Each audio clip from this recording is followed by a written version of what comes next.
दिल्ली का प्रदेश कार्यालय में पत्रकारों को संबोधित करते हुए माननीय लोग सबका धन्यवाद किया और कहा कि जिस तरह से अली साहब ने पहल कर 10,782 सिविल डिफेंस वॉलंटियर्स की दिवाली का तोहफा दिया है, मैं उसका धन्यवाद करता हूं। दिल्ली सरकार को भी आड़े हाथों लिया और कहा कि जिस तरह से दिल्ली के तानाशाह पूर्व मुख्यमंत्री अरविंद केजरीवाल ने इन वॉलंटियर्स को सड़क पर लाकर खड़ा कर दिया, ये बहुत ही शर्मनाक है।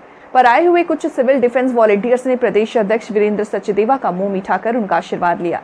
कहा कि आपने जो हमारे लिए पहल की है वो एलजी साहब का आदेश हुआ है, हम उसके लिए आपका धन्यवाद देते हैं और उनका मुंह मीठा कराया।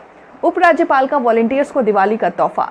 वीरेंद्र सचदेवा। दिल्ली भाजपा अध्यक्ष वीरेंद्र सचदेवा ने कहा कि दिल्ली के उपराज्यपाल विनय कुमार सक्सेना द्वारा सिविल डिफेंस वॉलंटियर्स को प्रदूषण रोधी उपाय करने की ड्यूटी पर लगाने के लिए दिल्ली भाजपा स्वागत करती है।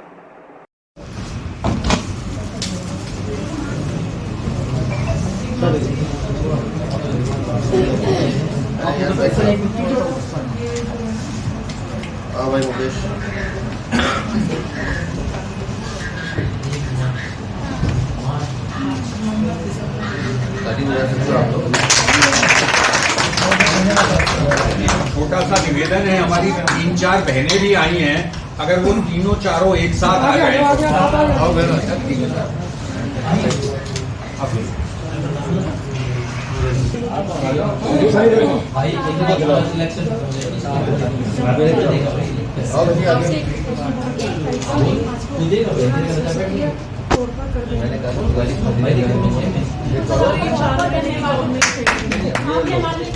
शुरू किया ना जी, वो तो बिल्कुल नहीं दे रहे आप, हम तो कम से कम शुरू तो कर रहे हैं ना। हमने आपसे कहा करवाएंगे तो अभी नहीं चला, चिंता मत करो, निकाल पाइए,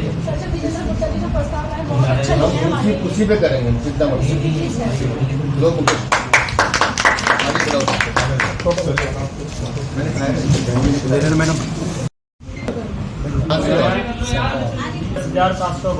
परिवारों की तरफ से माननीय उपराज्यपाल जी का धन्यवाद करता हूं और माननीय प्रदेश अध्यक्ष जी का धन्यवाद करता हूं, जो कि इस पीड़ा को दिल से लिया और भारतीय जनता पार्टी की तरफ से इस समस्या का निदान हो रहा है, क्योंकि इसमें सिविल डिफेंस में हमने काम किया है।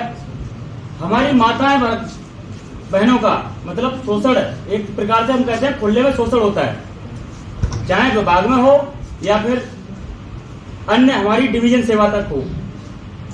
सभी साथियों को पता है इसमें बड़े पैमाने पे शोषण होता रहा है।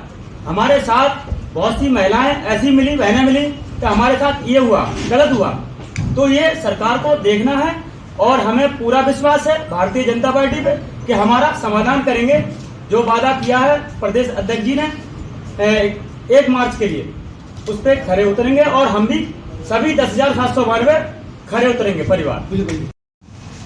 ये ध्यान रखें कि 12 महीने जो हम संघर्ष किए हैं, ये गलत नीतियों के कारण जो 10 वर्ष आप लोग ड्यूटी करके और 12 महीने रोड पे बैठे हो, ये आप लोग भविष्य में सोचो किसकी गलत नीतियों के कारण हम 12 महीने रोड पे बैठे थे। आज मैं माननीय प्रदेश अध्यक्ष वीरेंद्र सचदेवा जी का 10,792 के तरफ से बहुत बहुत धन्यवाद करता और महामहिम जो हमारे भाई बंधु विपक्षी दल के कहते थे कि 5 तारीख को आपने जाके हमारा रोजगार कूड़े में डाल दिया, ये चैलेंज के साथ कहता हूं, ध्यान से देख लें, ये भाजपा पार्टी है जो कहती है वो करती है, लेकिन ध्यान आगे आप लोगों को रखना है कि हमारे एलजी महोदय प्रदेश अध्यक्ष कर दिए, जो हमको तिजोरी दिए हैं उसको कैसे संवार के रखना है, ये आप लोग के हाथ में है। और ये भाजपा है सबका साथ, सबका विकास और मूलभूत है सबका विश्वास। तो इसको हम लोग को संवारना है। जो हमारे भारत के बहुत ही जागरूक कर्मठ, जो विदेशों तक पूरे विश्व तक डंका बजा हुआ है, हमारे माननीय प्रधानमंत्री नरेंद्र दामोदर दास मोदी, तो मैं ज्यादा नहीं बोलूंगा। मैं सबका आभार शुक्रगुजार हूं 10,792 परिवार के तरफ से, जो हमारे सदस्य हैं उनके तरफ से भी और हमारे परिवार के तरफ से। और सिविल डिफेंस में 4,20,000 सदस्य हैं। मैं उनको भी अपना सुझाव एक देना चाहता हूं। आप लोगों के विश्वास से विचार बदलो, विश्व बदल जाएगा। ज्यादा कुछ नहीं बोलूंगा। विचार बदलो, विश्व।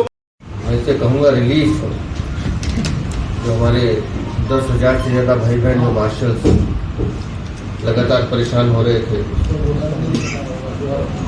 माननीय उपराज्यपाल जी ने जो कहा वो करके दिखाया।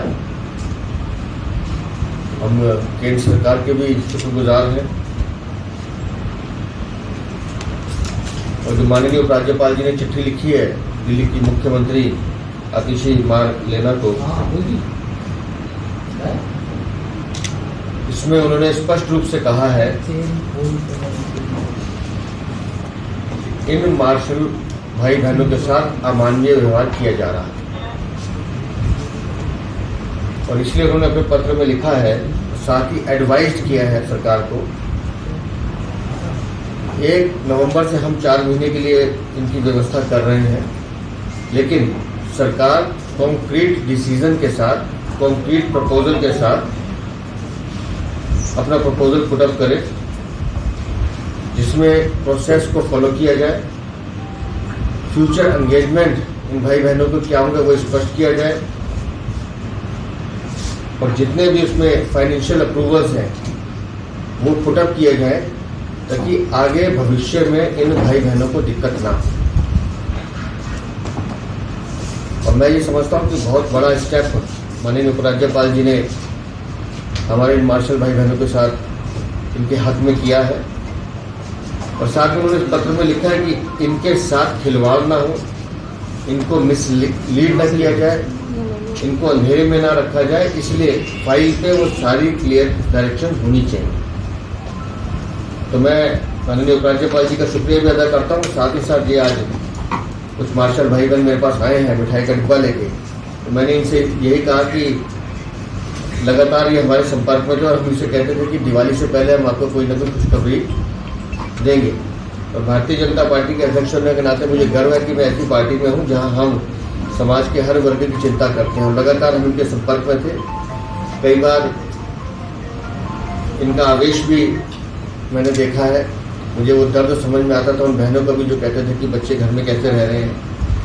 लेकिन मुझे संतोष है कि आज हम एक सही दिशा की तरफ बढ़े हैं और निस्संदेह आने वाले समय में इन सब के साथ हम सबको भी इस बात का सुकून रहेगा कि हम सब दिल्ली के भाई बहन एक साथ मिलकर एक परिवार की तरह रहेंगे। और मैं ईश्वर से प्रार्थना करता हूँ कि 4 महीने के अंदर अंदर जो सरकार से कहा गया है अगर वो करते हैं तो बहुत बेहतर है, नहीं तो निस्संदेह हम आज आपके माध्यम से फिर मैं कह रहा हूँ हमारी कमिटमेंट है भाई बहनों को, अगर ये सरकार करेगी ठीक है, नहीं तो एक बार से हम करेंगे।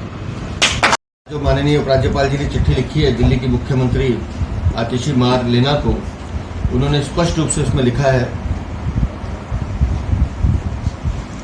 Civil defence volunteers terminated by the then chief minister Arvind Kejriwal last year in अभी DDMA के चेयरमैन है, तो उन्होंने डायरेक्शन दी है कि इनको अगले 4 महीने के लिए सबको लगाया जाए। और साथ ही उन्होंने चीफ मिनिस्टर को एडवाइस किया है कि concrete scheme in the term for their future engagement after following due process so that they are not misled again and face loss of livelihood। तो अब सरकार की जिम्मेदारी है कि जिस तरह से अरविंद केजरीवाल ने इनको धोखा दिया था, कम से कम आम आदमी पार्टी प्रपोजल ठीक भेजे जिसमें फाइनेंशियल अप्रूवल्स हों, बजटरी प्रोविजंस हों, ताकि इन सब भाई बहनों के साथ न्याय किया जा सके। लेकिन मुझे खुशी इस बात की है कि दिवाली से पहले एक अच्छी खबर इन परिवारों वालों को मिली है और हमने उनसे कमिटमेंट किया है कि भारतीय जनता पार्टी आपके संघर्ष के साथ है। आज 4 महीने का रिलीफ आपको जरूर मिला है, लेकिन अगर ये सरकार अब भी नहीं जाती, आम आदमी पार्टी की सरकार, और अगर ये अब भी वैसे ही अन्याय आपके साथ करती जैसा अरविंद केजरीवाल ने किया था, तो निस्संदेह भारतीय जनता पार्टी दिल्ली में सरकार बनाने के बाद इन सबको स्थायी समाधान के साथ इन सब के लिए रास्ता निकालेंगे। सौरभ भारद्वाज कह रहे हैं अरविंद केजरीवाल का साइन किया हुआ लेटर हम पब्लिक डोमेन में 10 बार दिखा चुके हैं। पैरा नंबर 2 की लाइन में बार बार दिखाता हूँ, जिसमें लिख रहे हैं अरविंद केजरीवाल खुद नीचे साइन करके, तो मैं ऑर्डर करता हूँ उनको टर्मिनेट किया जाए। और सौरभ भारद्वाज बेहतर तरीके से जानते हैं कि ये कहाँ धक्के खा रहे थे, बार बार अरविंद केजरीवाल के पुतले क्यों जला रहे थे, बार बार क्यों उनका अरविंद केजरीवाल का घेराव कर रहे थे। सौरभ भारद्वाज को अपने गिरबान में झगड़ा चाहिए कि ये उस भ्रष्टाचारी सरकार का हिस्सा है, अंग है, जिन्होंने भाई बहनों के साथ अत्याचार किया। आपसे सवाल है लिए हमारी आस्था है। यमुना नदी नहीं हमारे लिए माँ का महत्व रखती है। और आज जिस हालत में माँ यमुना को मैंने देखा है, वहाँ व्यक्ति 2 सेकंड के लिए भी खड़ा नहीं हो सकता। और मुझे अफसोस इस बात का है कि हमने दिल्ली के मुख्यमंत्री और तत्कालीन मुख्यमंत्री, जिन्होंने 10 साल में माँ यमुना को लूटने का काम किया है, 8,500 करोड़ रुपए केंद्र सरकार ने दिया और ये पी गए, भ्रष्टाचार हजम कर गए। मैं उनसे पूछना चाहता था कि वो पैसे कहाँ हैं, दिखाए वो कहाँ खर्च किए उन्होंने। यमुना की जो हालत है उसके लिए निस्संदेह आम आदमी पार्टी जिम्मेदार है। और आज हमने वहाँ माँ यमुना को हाथ में लेकर एक शपथ भी ली है कि जो अत्याचार, जो भ्रष्टाचार आपके साथ हुआ है, उसका पश्चाताप इस भ्रष्टाचारी सरकार को करना पड़ेगा। और ये सरकार जाएगी, क्योंकि आगे छठ पूजा का पर्व है। हमारे भाई बहन, माताएं बहनें कैसे उस गंदे पानी में भगवान सूर्य को अर्घ्य देंगी। तो जो हालत आज देखिए वो बड़ी नारकीय है। और मुझे अफसोस है कि मेरी दिल्ली तिल तिल करके मर रही है और ये भ्रष्टाचारी सरकार आके मुँह के बैठी। सर एलजी साहब का ऑर्डर है, एलजी साहब ने साइन किया और एलजी साहब ने ही उन सबको आश्वासन भी दिया था कि हम आपके साथ न्याय करेंगे। और वो भी पब्लिक डोमेन में है कि अरविंद केजरीवाल की वो चिट्ठी जिसमें उन्होंने इन सबको टर्मिनेट करने का ऑर्डर किया, वो आपसे पहले भी दिखा चुके हैं। इसलिए दिल्ली की जनता भी जानती है और वो मार्शल भी जानते हैं कि उन्हें नौकरी से किसने निकाला था। और दिल्ली की जनता बड़ी स्मार्ट है, बहुत खूबसूरत है, उनको पता है कि कौन हमारे साथ छल कर रहा है। जो आदमी भ्रष्टाचारी शीश महल में बैठकर टॉयलेट सीट उठा के ले जाए, उससे आप न्याय की उम्मीद करोगे तो मुझे अचंभा लगता है।